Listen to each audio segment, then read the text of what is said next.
Hello and welcome, my friend, to the third episode of the spring season of the Minnesota Gardening Podcast. It is great to have you here with us, and this episode is just a solo episode with me, and we are going to talk about planning for our gardens, things that you need to be thinking about before you get into purchasing your seeds and getting all those started. And this is a planning and a forethought type episode, and we'll also dabble with these ideas in other episodes of the podcast as it's going forward.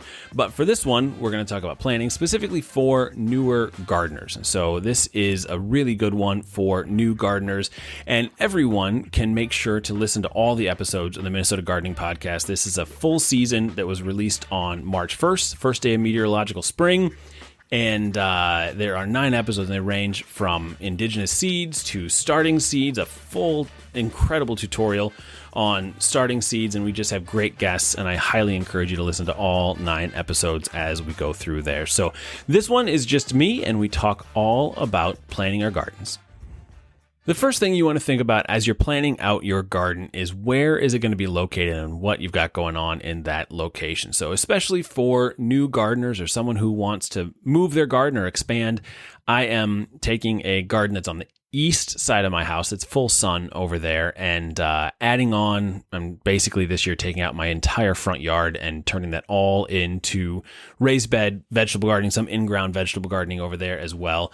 But the reason for that is that I just want more space to be able to do more preserving and grow more of our own food so that we can help make the world a better place and do our, not necessarily our part, but to do what's right for us as a family. And so we are going to dramatically expand our vegetable garden and some cut flower gardening as well. But all of that will be happening this summer, and those on Minnesota Gardening will be able to follow along with that. But as you're planning out where your garden is going to be located, the number one thing you need to figure out is sunshine. So you need to have at least 10 to 12 hours of sunshine a day in a location. So you need to plot out that sun and make sure that in the growing months, there is plenty of sunshine for your vegetables to grow. There are many plants that need a lot of sunshine in order to get big, healthy vegetables and to stave off diseases and things like that. So sunshine is the number one thing that you need to look at in the location of your garden.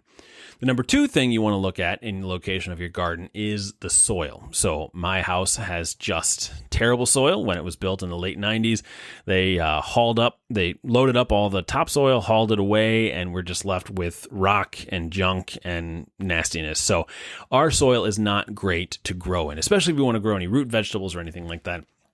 So we grow in raised beds for that reason. So you need to take a shovel, stick that down in the soil, and see if it's something that you can work with. If that soil looks healthy, if it looks good, if it's something that you can grow things in, then you're great growing in ground and you're golden. But if you have a lot of rocks, if it's nasty, or if there's any contamination issues that you're concerned about, raised beds are a really great way to go. And if you're starting gardening, highly recommend starting with something that's 4x8, 4x10, something like that size for a beginning type of garden. Don't start too big or else you'll overwhelm yourself and get frustrated.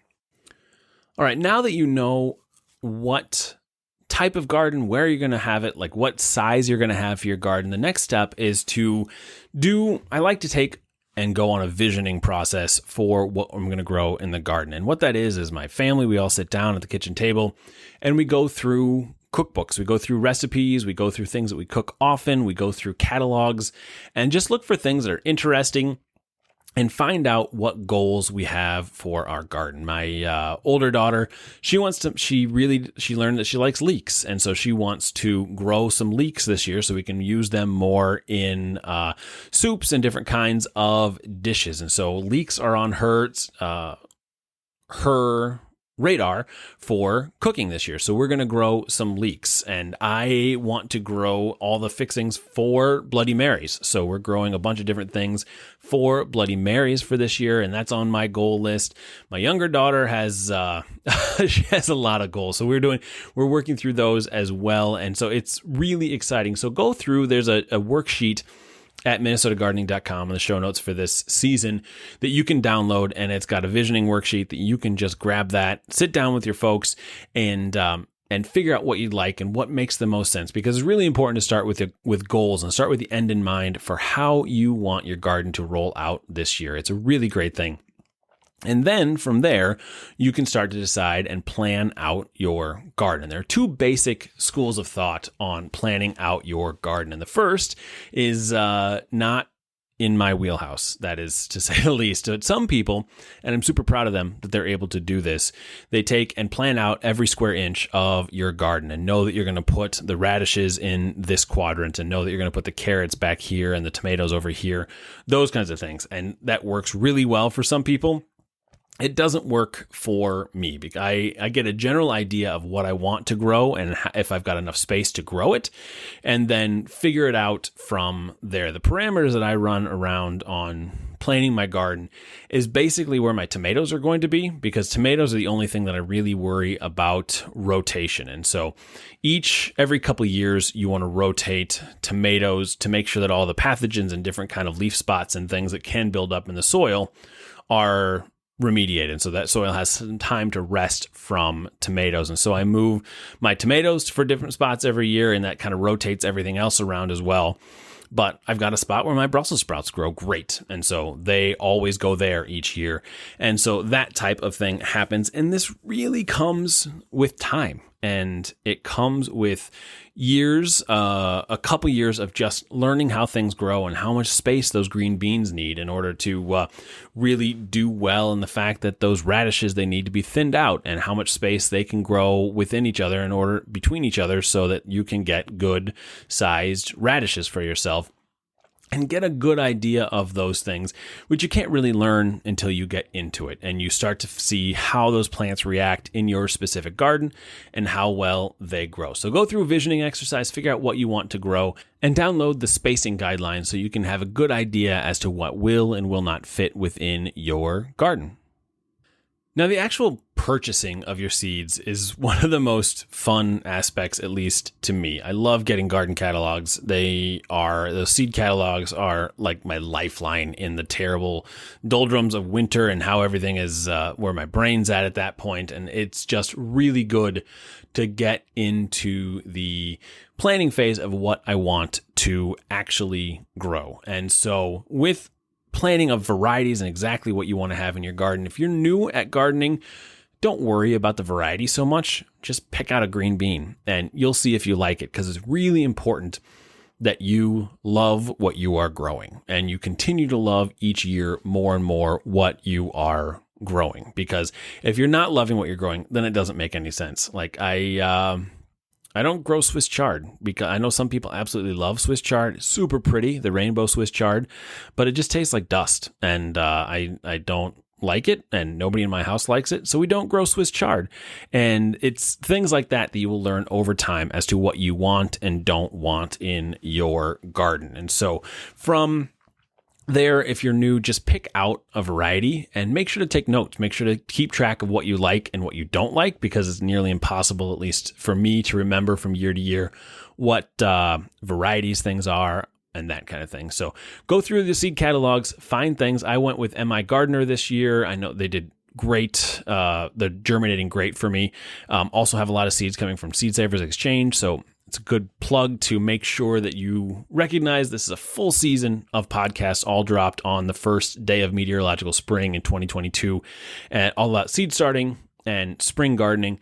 And the second episode is with Seed Savers Exchange. It's just awesome talking about what's happening in the seed world and what people need to know. So it's good there. So make sure to listen to all the episodes of the season of the podcast and like and subscribe and give us a great rating and review and all that jazz as well.